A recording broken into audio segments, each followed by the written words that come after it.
الشيطان الرجيم بسم الله الرحمن الرحيم من ذا الذي يقرض الله قرضا حسنا فيضاعفه له وله أجر كريم يوم ترى المؤمنين والمؤمنات يسعى نورهم بين أيديهم وبأيمانهم بشراكم يوم جنات تجري من تحتها الأنهار خالدين فيها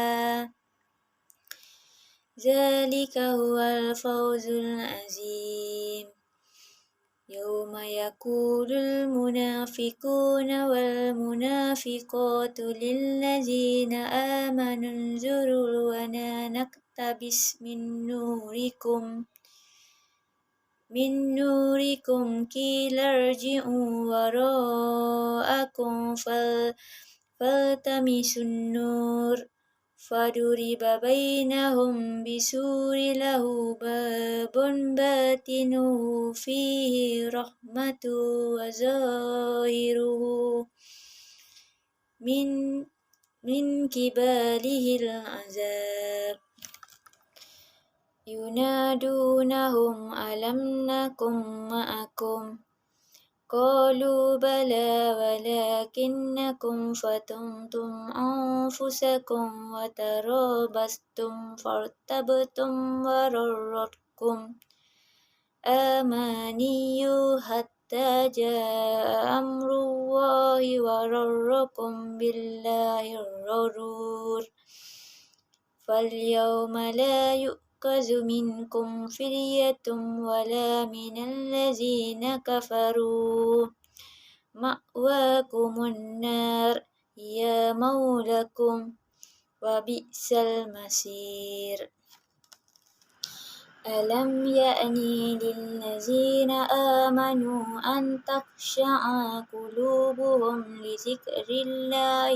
وما نزل من الحق ولا يكونوا كالذين أوتوا الكتاب من قبل فطال عليهم الأمد فقست قلوبهم وكثير منهم فاسقون اعلموا أن الله يحيي الأرض بعد موتها قد بين لكم آيات لعلكم تعقلون إن المصدقين والمصدقات وأقرضوا الله قرضا حسنا يضاعف لهم ولهم أجر كريم.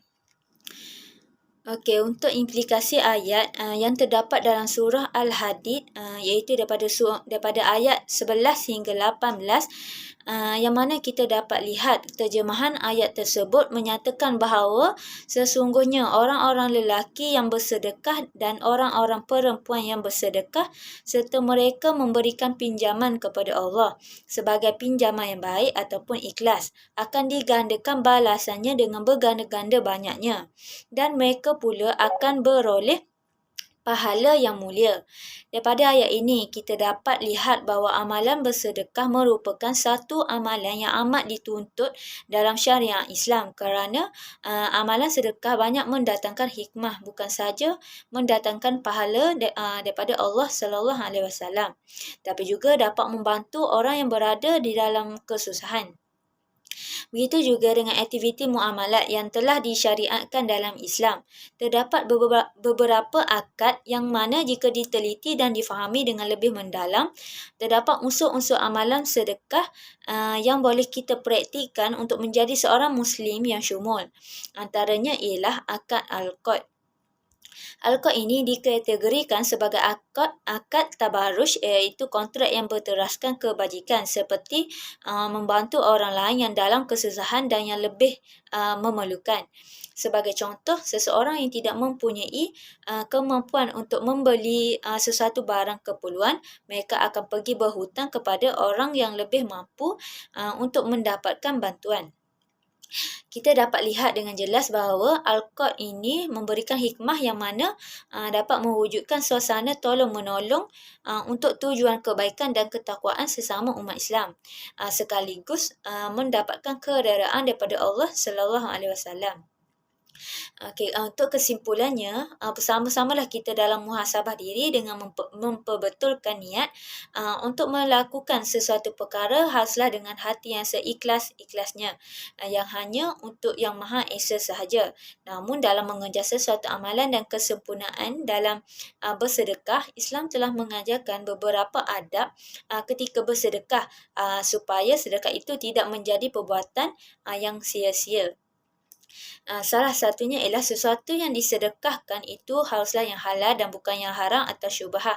Barang yang disedekahkan itu mestilah elok masih berfungsi untuk digunakan kepada orang lain tanpa kerosakan, dan sunat untuk bersedekah benda-benda yang kita suka dan yang kita sayang. Okey, itu sahaja daripada saya dan terima kasih.